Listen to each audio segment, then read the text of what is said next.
गरीब बहू का जादुई घास का एसी। एक छोटे से गांव में सरिता अपनी बहू और अपने गरीब परिवार के साथ रह रही थी। बेटा, आज हमें ये रात को सारा काम खत्म करना होगा, कल ये सारा ऑर्डर का सामान जाएगा। माँ, मैं तो कोशिश कर ही रहा था लेकिन घास ही खत्म हो गई। अब आप ही बताओ ना, मैं क्या करूँ? हमारे पास और कोई चारा नहीं है, हमें जंगल से और घास काट कर लानी होगी। इस समय जंगल में जाने का फायदा नहीं है, कभी भी कुछ भी हो सकता है। जंगली जानवर रात के समय ही बाहर निकलते हैं। अजय बिल्कुल सही कह रहा है बहू। अरे माँ जी, हम 2 लोग अगर जाएंगे तो कोई जानवर पास नहीं आएगा, और फिर इतनी जल्दी कोई जानवर हमला नहीं करता। हमें ये ऑर्डर कल देना है, आप ये भी तो सोचिए। लेकिन बहू। माँ जी, आप चिंता मत कीजिए, कुछ नहीं होगा, बस आप बच्चों के पास ही रहना और उनका ख्याल रखना। अगर ये ऑर्डर नहीं गया तो बच्चों के लिए हम गर्मी से बचने के लिए कूलर भी नहीं खरीद पाएंगे। सरिता की बहू भाविका और उसका बेटा, वो तीनों घास से पंखे कूलर बनाने का काम किया करते थे, इसलिए उन्हें घास की जरूरत पड़ती थी। वह आधी रात के समय जंगल में जाते हैं।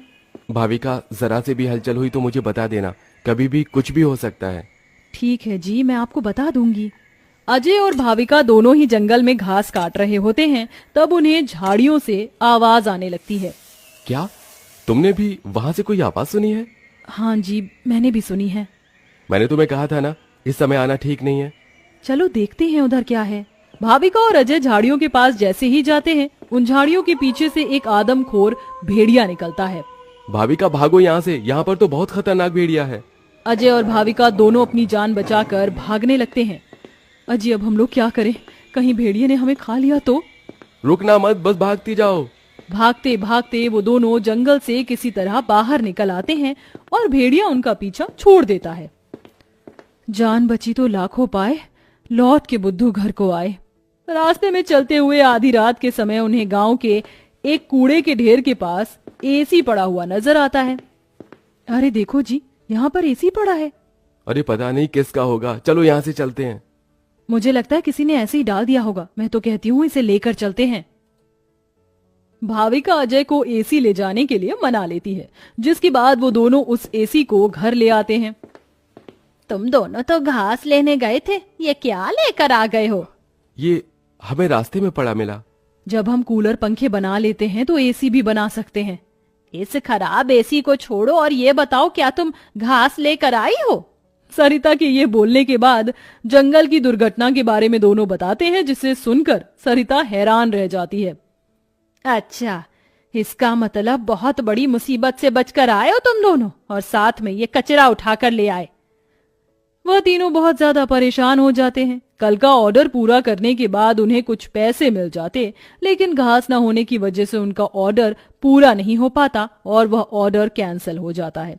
अगले दिन उनके टूटे फूटे घर के अंदर धूप की किरणें आने लगती हैं, जिससे बहुत ज्यादा गर्मी हो जाती है।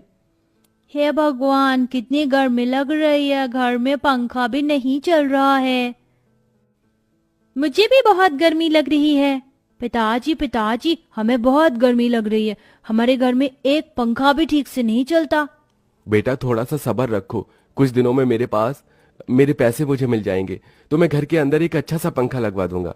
हमारा वो ऑर्डर तो कैंसिल हो गया, लेकिन सुबह में घास ले आई थी मैं। चलिए गांव वालों के कूलर और पंखे में घास लगा देते हैं, उससे कुछ तो पैसे आएंगे।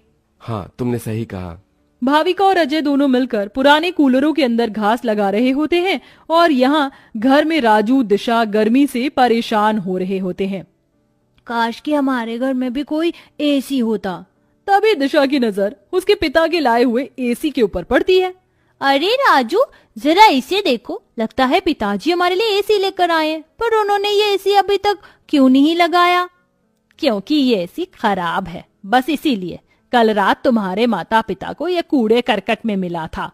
ये सुनने के बाद राजू इस बात से तो खुश होता है कि उसके पिताजी पुराना ही सही, कम से कम एक एसी तो घर पर लेकर आए। कुछ देर बाद वह अपने दोस्तों के पास खेलने चला जाता है। ढोलू ढोलू, कहाँ हो तुम? चलो खेलते हैं। आज मैं नहीं आ सकता, बहुत गर्मी है, और इतनी गर्मी में मेरा मन नहीं कर रहा है आने का, क्योंकि मेरे घर के अंदर एसी लगा हुआ है। मैं उसकी ठंडी हवा में ही बैठना चाहता हूँ। क्या कहा? तुम्हारे घर के अंदर भी एसी है? हाँ, और हमारा एसी बहुत अच्छा चलता है, बहुत ठंडा कर देता है घर को।